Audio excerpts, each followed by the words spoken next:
7월 25일 토요일입니다. 새벽 기도에 드리시겠습니다.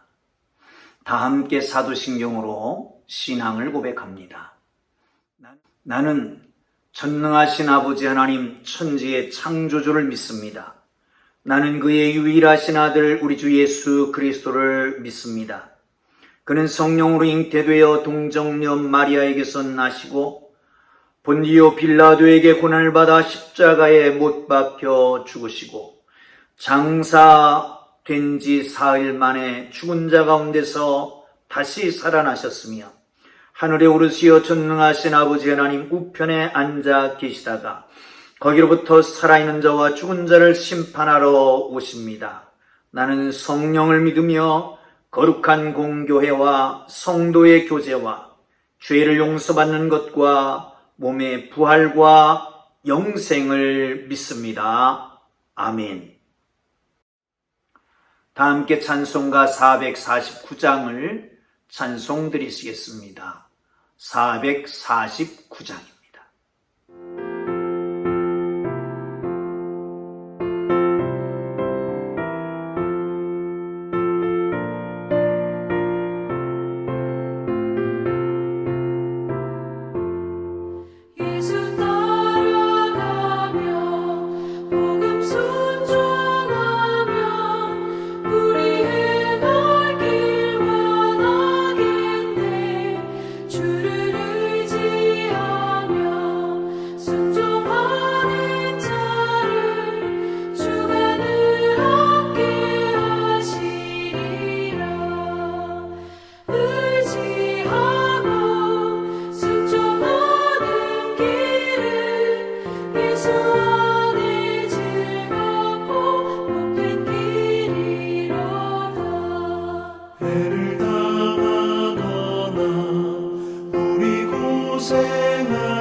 순종하며 주가 사랑해 주시리라.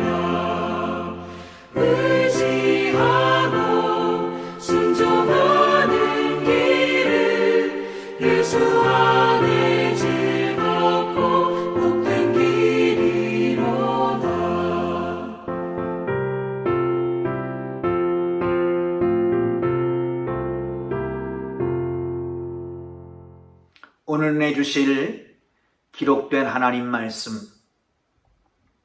로마서 2장 17절에서 29절까지 말씀입니다. 로마서 2장 17절에서 29절 끝절까지 말씀을 함께 보겠습니다. 여러분, 저와 함께 따라오시면서 말씀 속에 역사하신 하나님의 거룩한 능력이 여러분의 삶 속에, 마음 속에, 심령 속에 임하기를 주님의 이름으로 축복합니다. 자, 다 찾으셨으면 함께 읽겠습니다. 유대인이라 불리는 내가 율법을 의지하며 하나님을 자랑하며 율법의 교훈을 받아 하나님의 뜻을 알고 지극히 선한 것을 분간하며 맹인의 길을 인도하는 자요 어둠에 있는 자의 빛이요 율법에 있는 지식과 진리의 모범을 가진 자로서 어리석은 자의 교사요 어린아이의 선생이라 스스로 믿으니 그러면 다른 사람을 가르치는 내가 네 자신을 가르치지 아니하느냐? 도둑질하지 말라 선포하는 내가 도둑질하느냐? 간음하지 말라 말하는 내가 간음하느냐? 우상을 가증히 여기는 내가 신전 물건을 도둑질하느냐? 율법을 자랑하는 내가 율법을 범함으로 하나님을 욕되게 하느냐? 기록된 바와 같이 하나님의 이름이 너희 때문에 이방인 중에서 모독을 받는도다. 네가 율법을 행하면 할례가 유익하나 만일 율법을 범하면 네 할례는 무할례가 되느니라. 그런즉 무할례자가 율법의 규례를 지키면 그 무할례를 할례와 같이 여길 것이 아니냐. 또한 본래 무할례자가 율법을 온전히 지키면 율법 조문과 할례를 가지고 율법을 범하는 너를 정죄하지 아니하겠느냐. 무릇 표면적 유대인이 유대인이 아니요 표면적 육신의 할례가 아니니라.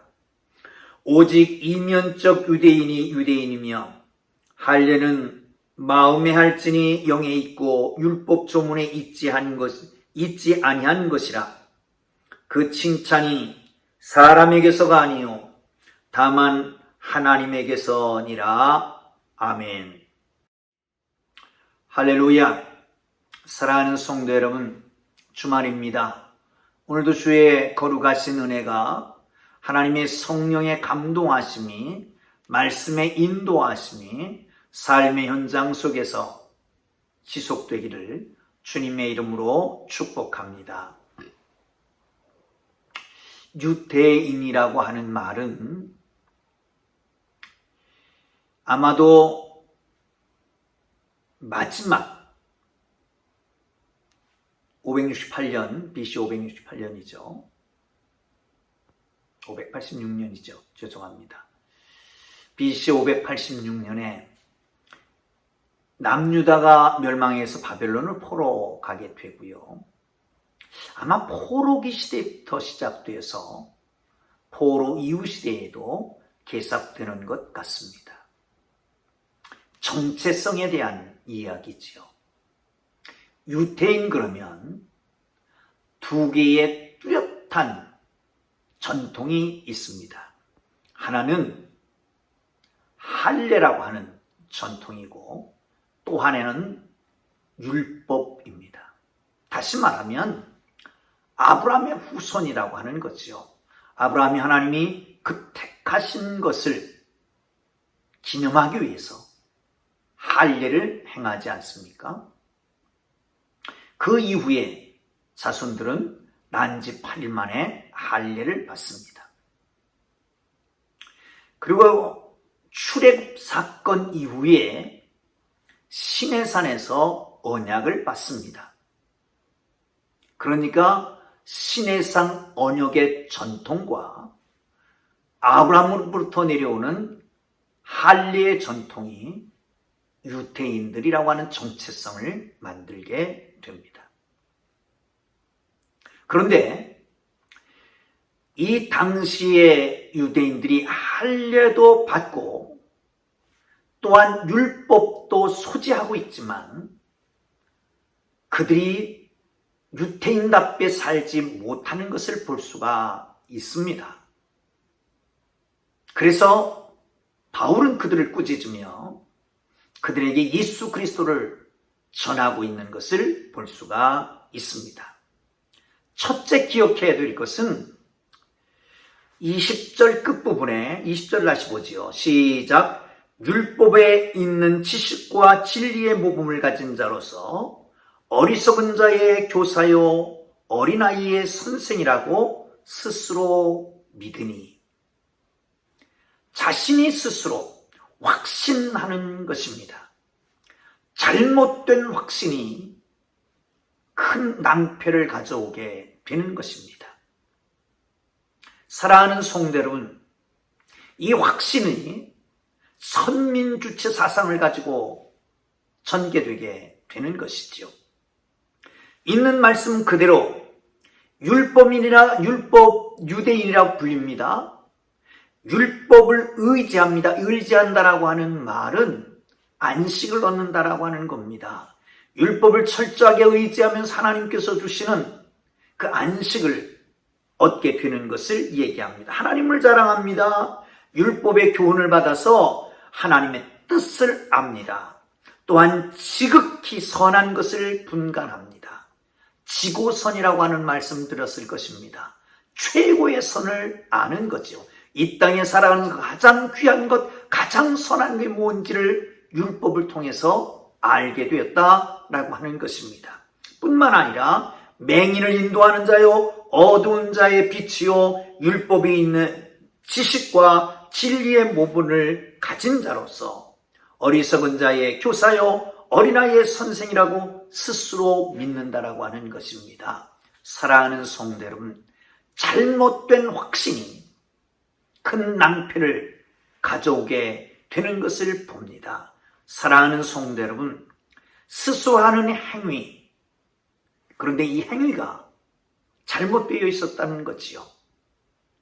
여러분, 유대인들은 율법을 압니다.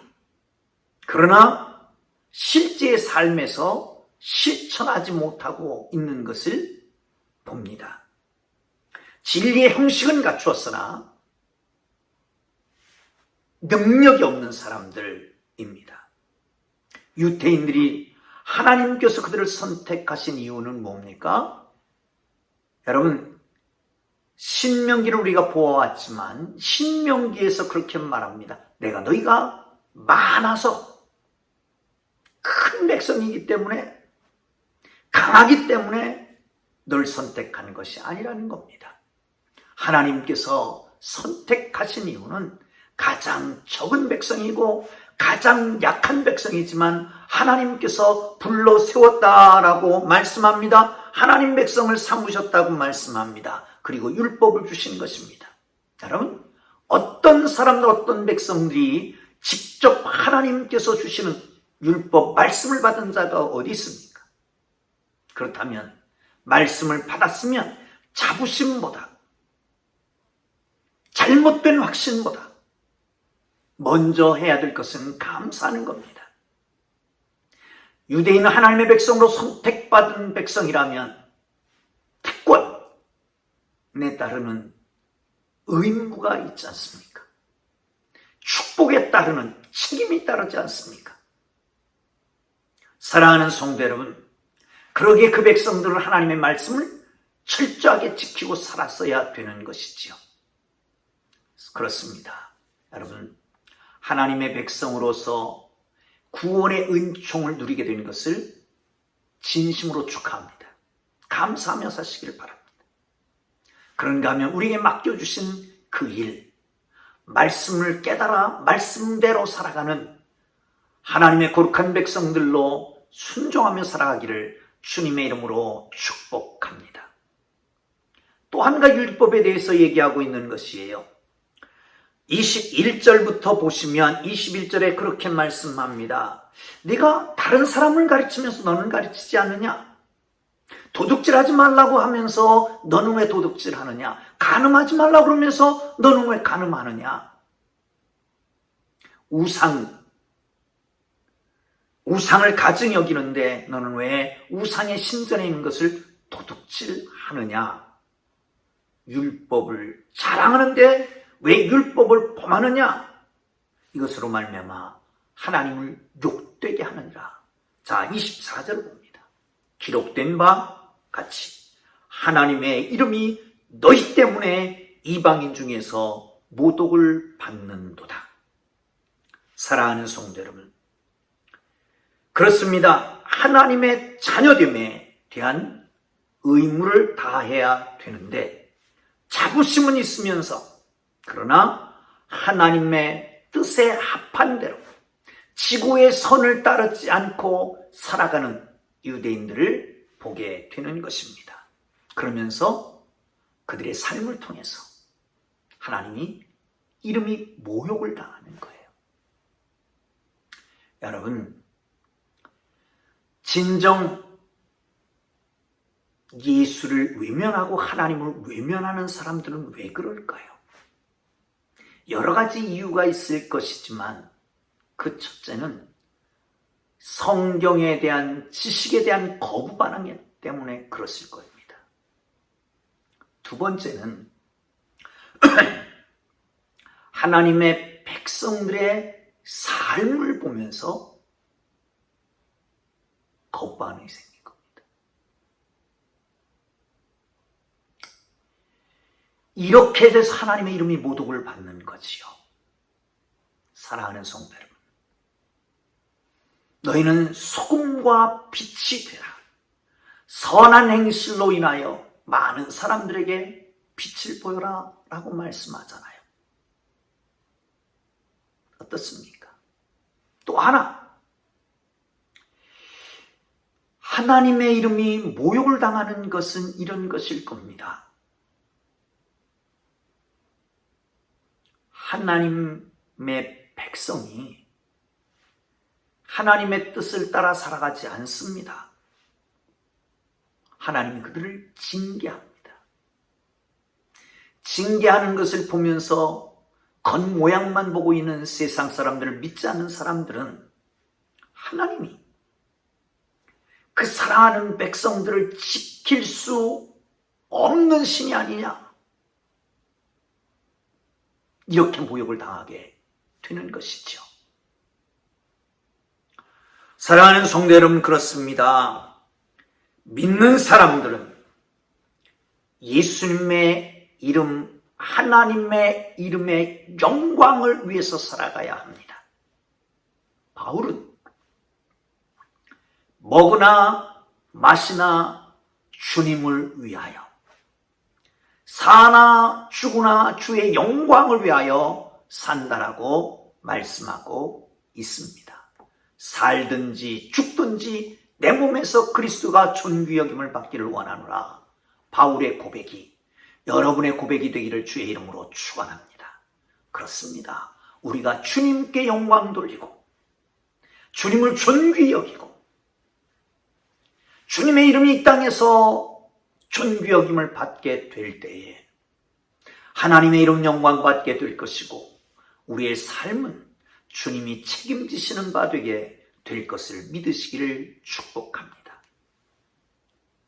이제 할례에 대해서 얘기를 하고 있는 것을 볼 수가 있습니다. 26절부터 보면 이렇게 말합니다. 그런즉 무할례자가 율법의 규례를 지키면 그 무할례를 할례와 여길 것이 아니냐. 또한 본래 무할례자가 율법을 온전히 지키면 율법 조문과 할례를 가지고 율법을 범하는 너를 정죄하지 아니하겠느냐.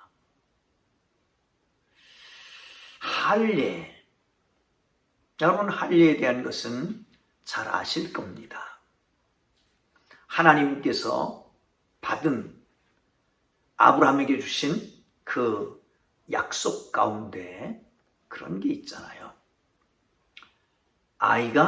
남자아이는 난지 8일 만에 부피를 벗겨라 라고 하는 것이죠. 그러므로 아브라함의 혈통의 전통을 이어가게 된다라고 하는 것입니다. 그런데 할례를 받고도 율법, 하나님의 법을 범합니다. 그러면 그 할례가 의미가 있느냐? 그 할례가 무할례가 되는 것이다. 만약에 할례를 받지 않은 자가 율법을 행한다면 그 무할례가 할례가 되는 게 아니겠느냐라고 말씀합니다. 사랑하는 성도 여러분, 그 백성은 그 법을 따라야 그 백성의 권리를 보장받을 수가 있는 것이지요. 우리 한국에 있는 하나님의 백성들은 한국의 법을 따라야 한국의 백성들은, 한국 국민들은 하나님의 법을 따라야 됩니다. 의무조항을 다 지켜야 됩니다. 그래야 권리가 보장됩니다. 하나님의 백성은 할례를 받은 게 하나님의 백성이라고 한다면 하나님의 법이 주어졌습니다. 율법이라고 하는 것입니다. 그 율법을 지킬 때에 그때에 바로 하나님의 백성으로 인정되는 것이죠.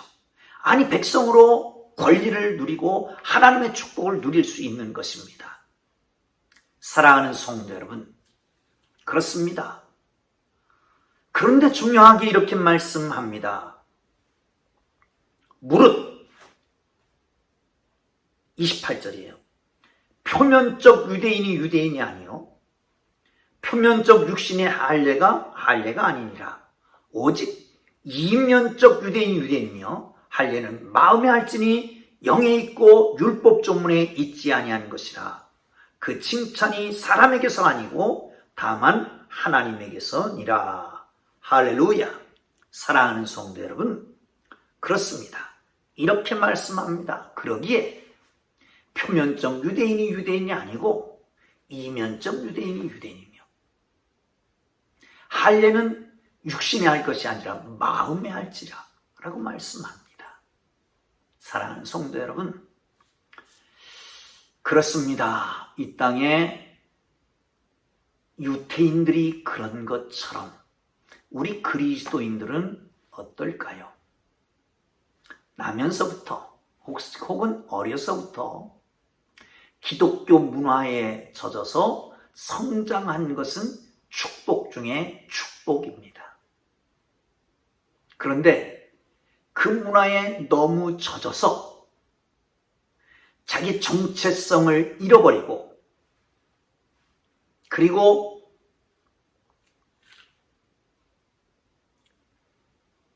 그 기독교 배경에서 자란 것 때문에 우리가 오히려 성장하면서 주님을 만나지 못한다면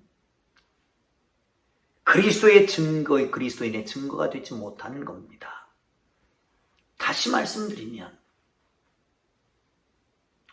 어려서부터 아니 나면서부터 기독교 가정에서 성장한 것은 정말 큰 축복 중에 축복입니다.